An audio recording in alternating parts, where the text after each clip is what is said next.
Live from New Delhi, you're watching DD India Live, India's voice to the world. I'm Tanvi Taneja. Coming up in the next 30 minutes. Fragile peace returns to Lebanon as Israel and Hezbollah agree to cease fire after fresh clashes. Trump's special envoy Steve Witkoff's Geneva visit puts US-Iran nuclear talks in focus. India champions inclusive AI future at the United Nations, stresses responsible innovation and benefits for developing countries.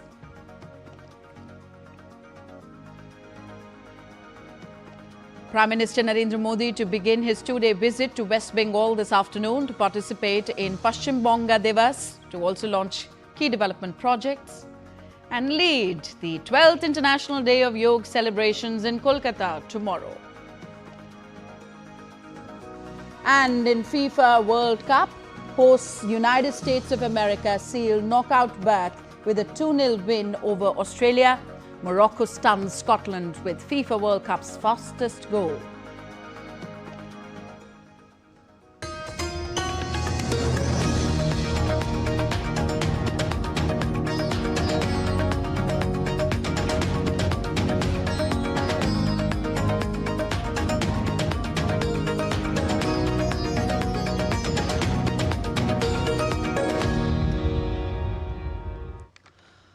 Up first, news from West Asia. Israel and Hezbollah agreed to a ceasefire in Lebanon on Friday after an escalation in fighting there jeopardized the chances of an interim agreement on ending the war in Iran, turning into a lasting West Asia peace deal.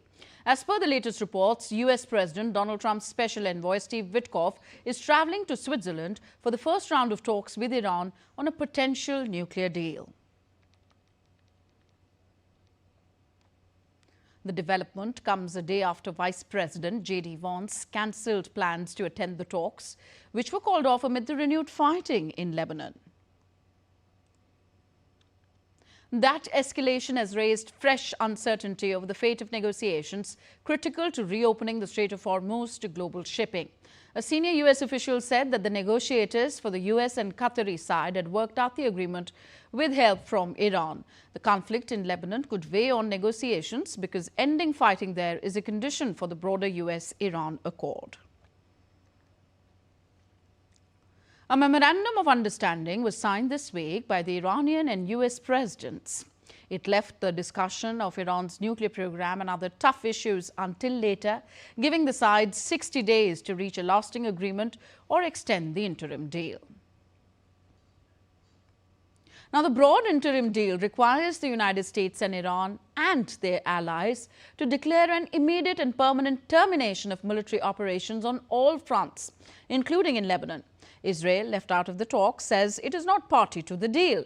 Now, Israeli military said that its troops in Lebanon have the freedom to act against threats and will continue operating under instructions from Israel's political leadership. Beyond the yellow line or beyond the forward security zone, we operate to remove threats in accordance with the agreements. We respect the agreements and will continue to act to remove threats, any threat. Regarding Beirut and other locations in Lebanon, once again we are acting according to our directives. Unless instructed otherwise, we will continue to operate under the current guidelines. During remarks at the Joint Base Andrews in Maryland on Thursday, U.S. President Donald Trump said that the signed agreement gives Iran 60 days to reach a deal with the United States, warning that Washington will otherwise do things that won't make them happy. Trump noted that commercial shipping has quickly resumed in the Strait of Hormuz, describing oil tankers as pouring out. Doing so well, those ships are flowing out of the Hormuz Strait like nobody's ever seen before, actually. There were a lot of them, about 700 of them, and they're pouring out. The oil is all over the place. You're going to see oil drop so low. I hope the companies are happy about it. U.S. President also praised Israel and Prime Minister Benjamin Netanyahu, calling Netanyahu a warrior who deserves credit. And obviously, we fought very well with Israel. And we've had a great relationship with Israel. We're very formidable. And Bibi Netanyahu, he's a warrior prime minister, and he should be acknowledged as that. They should give him credit. because he really did. We had a very good relationship, General, with all of them, but we really fought hard with Israel. Amid the negotiations, U.S. Secretary of State Marco Rubio is planning a trip to West Asia next week and is expected to visit Kuwait, the UAE and Bahrain. As per reports, Rubio is expected to hold a summit with foreign ministers of the Gulf Cooperation Council in Bahrain. Meanwhile, following the EU summit, German Chancellor Friedrich Merz said that the negotiated ceasefire between the US and Iran also needed to hold in southern Lebanon.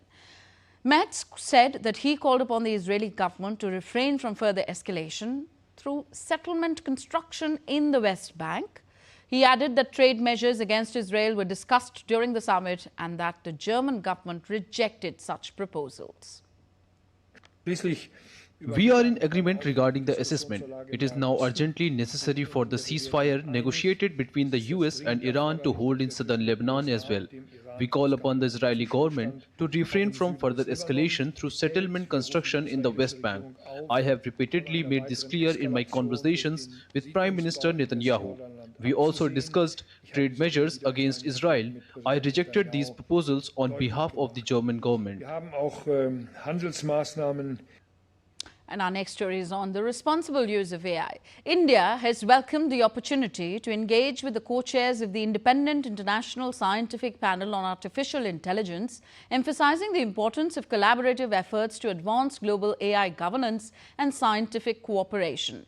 While delivering India's statement at the UN Security Council in New York, permanent representative to the UN, Ambassador Harish Parvathanene, expressed appreciation for the work undertaken so far by the panel's co-chairs, Maria Ressa and Yoshua Bengio, in operationalizing the initiative. He said the panel's work should maintain a balanced, comprehensive and development-oriented approach to artificial intelligence. The panel's work should maintain a balanced, comprehensive and development-oriented approach to AI. While risks, challenges and potential harms associated with AI deserve careful and rigorous examination, these should not become the sole focus of the panel's work. Resolution 79/325 recognizes both the opportunities and the risks presented by AI. For developing countries, AI holds significant potential to accelerate progress towards the SDGs, strengthen public service delivery, improve access to education and healthcare, enhance agricultural productivity and support innovation-led growth. Further, Ambassador Harish said that India looks forward to the panel making a meaningful contribution to international cooperation on AI. India looks forward to the panel making a meaningful contribution to international cooperation on AI and to advancing the vision articulated at the India AI Impact Summit 2026 held in New Delhi. As the first global AI summit hosted in the Global South, the summit underscored the importance of ensuring that the benefits of AI are accessible to all countries and that developing countries are not merely consumers of AI technologies, but in fact active participants in shaping the future of AI governance. On to South America now. Bolivian President Rodrigo Paz reached a deal with the Bolivian Workers' Confederation, offering a potential breakthrough after 50 days of protests that have crippled transport, fuel supplies and food distribution across the country. The agreement follows weeks of strikes and road blockades sparked by anger over austerity measures and soaring living costs. Despite the deal, the crisis is far from over. Protest groups loyal to former President Evo Morales remain outside the negotiations and continue demanding Paz's resignation. The unrest has triggered fuel shortages, disrupted food supplies and left hospitals struggling to obtain medicines. According to Bolivia's ombudsman, at least 14 people have died during the crisis, including patients unable to reach medical care. In Europe, a person was killed and nearly 90 others injured after two passenger trains collided near Bedford, about 100 kilometers north of London. The crash occurred on Friday evening on a rail line south of Bedford, involving two East Midland Railway services. Emergency crews rushed to the scene. One person died at the site, while 11 passengers suffered critical injuries. 22 sustained serious injuries and 56 others were treated for minor injuries. British Prime Minister Keir Starmer expressed condolences to the victims' family and wished a speedy recovery to those injured. An investigation into the cause of the collision is underway. The Global Financial Action Task Force, FATF, added that Iraq and Bosnia on Friday to its grey list of countries that need increased monitoring in terms of its efforts to tackle money laundering and financial crime. In a statement, FATF President Elisa de Anda Madrazo said that the plenary added Bosnia and Herzegovina to the grey list as work is needed to strengthen its defences against criminals and terrorists abusing its financial system and ensure effective supervision of the banking sector. She said that Iraq has also been added to the grey list as work is needed to tackle risks related to cash, increase money laundering and terrorist financing investigations, and enhance the use of financial information. India has secured a significant position in the global effort to combat money laundering and terror financing, with senior bureaucrat Vivek Agrawal being elected as the Vice President of the Financial Action Task Force, or FATF. Reacting to his appointment, Vivek Agrawal said that the selection reflects India's collective efforts and the strength of its anti-money laundering and counter-terrorist financing framework. He said he was honoured to take on the responsibility and looked forward to working with the global FATF network.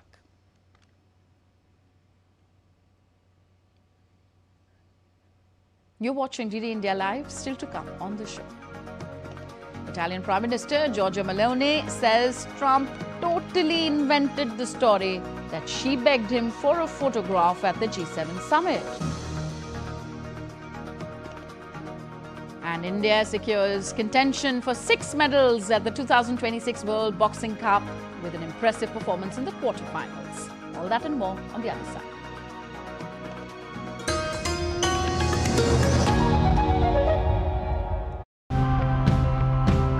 Animals are involved in pollinating 90% of our flowering plants. They just need the right environment, and sometimes that could be in an unexpected place. So the thing is, yes, they use people to do it, but it's also a very, very tough and challenging process for the people doing it also. Usually it's women, and usually it's Dalit women doing it.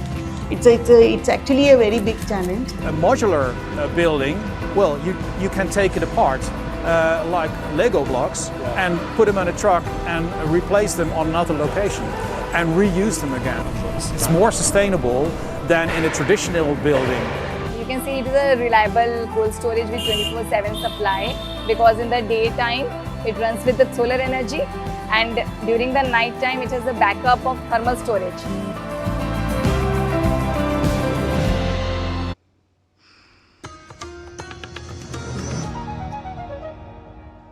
Thank you for staying with us on DD India Live. I am Tanvi Taneja. Italian Prime Minister Giorgia Meloni has called Trump's story totally fabricated. That said that she begged him for a photograph at the G7 summit. Now, Italian Foreign Minister Antonio Tajani has cancelled a planned visit to the United States next week amid tensions after recent comments by US President Trump on Italian Prime Minister Meloni.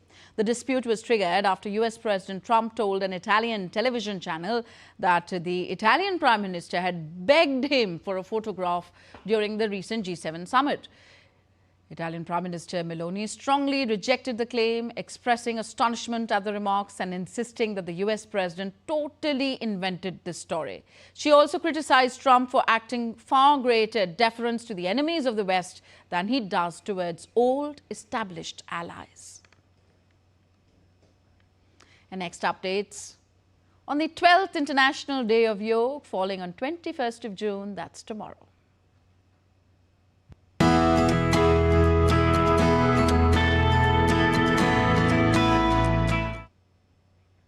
Ambassador of India to the United States Vinay Quatra presented the certificate and memento of the Prime Minister's Yoga Award to Dr. Karen Mustian on Thursday at the Consulate General of India in New York. A pioneer in exercise oncology and cancer survivorship at the Wilmot Cancer Institute, University of Rochester Medical Center, Dr. Mustian has advanced evidence-based yoga interventions to support cancer survivors in managing the physical and emotional effects of the treatment.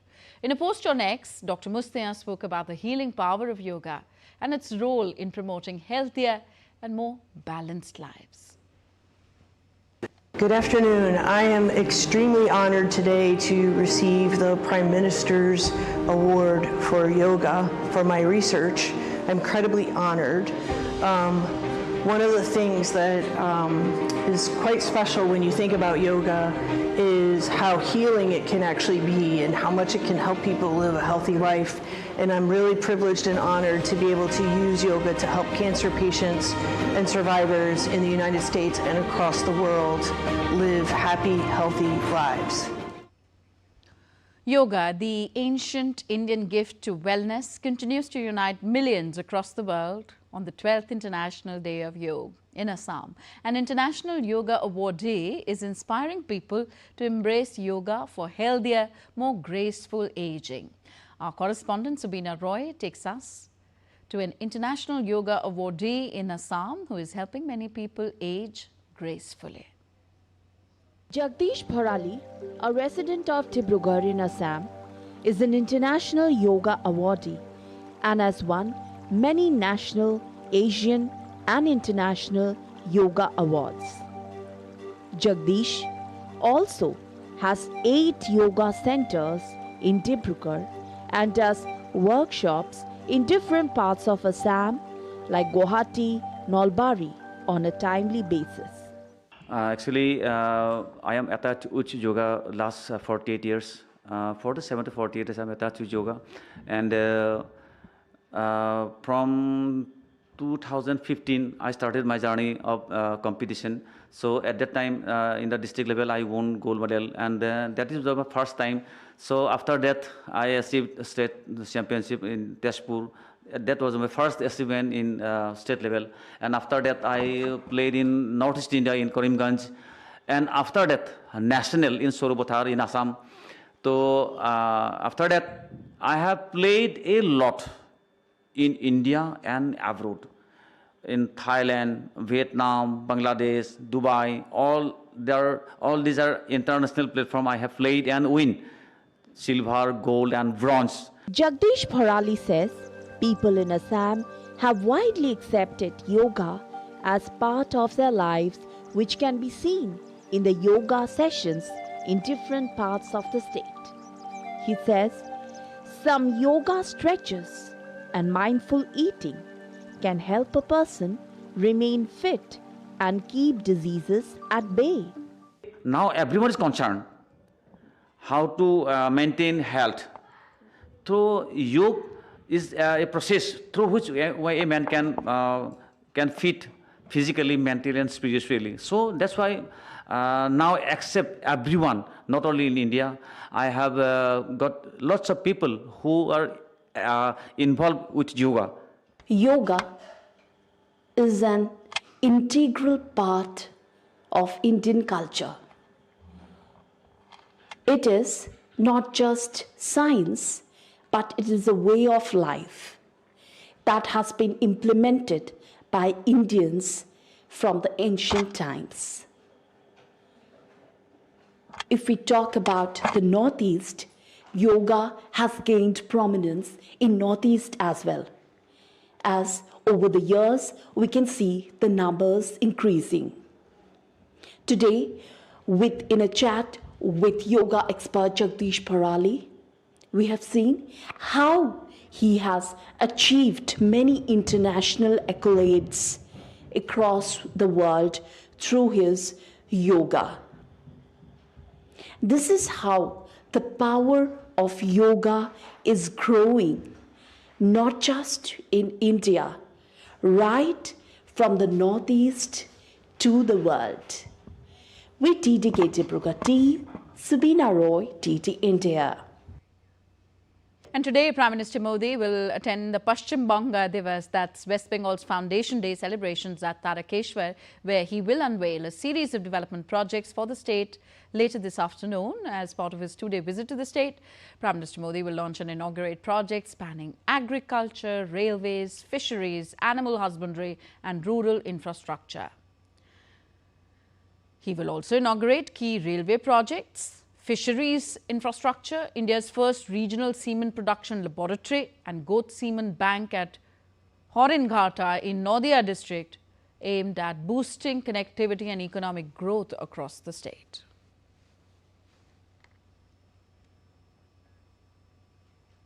And very quickly, let's bring you up to speed with the sporting action of the day. India secured contention for 6 medals at the 2026 World Boxing Cup with an impressive performance in the quarterfinals. In the women's category at the tournament being held in Guiyang, Prachi advanced to the semi-finals in the 57 kg division by defeating Chinese Taipei's Shi Yi Wu 4-1.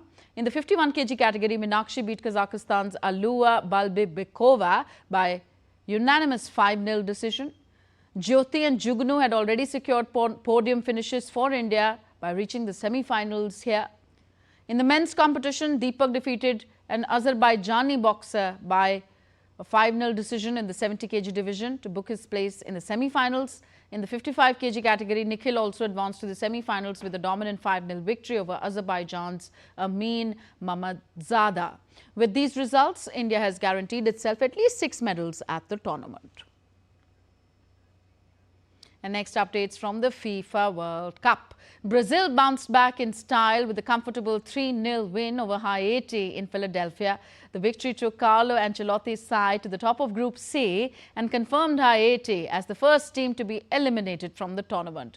Manchester United forward Matthew Cunha was the star of the match. The only concern for Brazil was an injury to Rafinha, who had to be substituted in the first half. In another Group C match, Morocco defeated Scotland 1-0 to take a significant step towards the knockout stage. The match's only goal came just 71 seconds after kickoff when Ismail Sabare found the net to give Morocco an early lead. Scotland attempted a comeback but failed to find an equaliser. With this victory, Morocco moved to 4 points from 2 matches, greatly strengthening its chances of reaching the round of 32.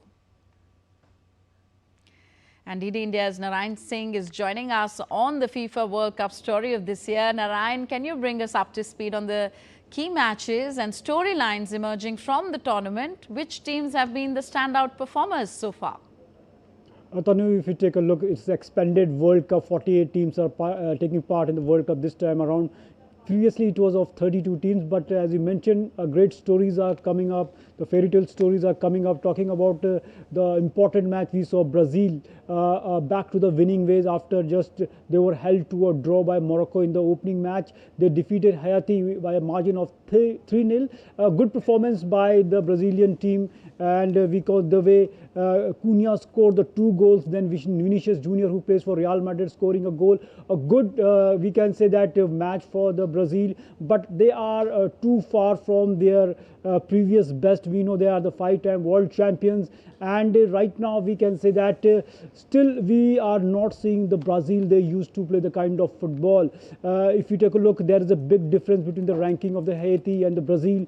Brazil is the world number 5 in FIFA rankings, while Haiti is below 80. And if you take a look at the Brazil's first match against Morocco, we know that what a contest it was, what a game by the Morocco. We know that Morocco is one of the best emerging nation in the football. It became the first African country to play in the semi-final in the last edition that took place in Qatar. And this time around, they just, we can say in the opening match also, they outclassed Brazil, and their young midfielders, especially Ayub Badoudi and Al Khanous and many more. We can say the Brahimi from the Real Madrid player. They just outclassed the players like Casemiro and Guimaraes, who are just controlling the midfield of Brazil. But still, we know that Brazil can, in the coming times, we are hoping their upcoming matches they will do well and play to their best. We also, their key player, the Neymar, is still not featuring because of the injury. But talking about the emerging stories, as you mentioned, the teams like Cape Verde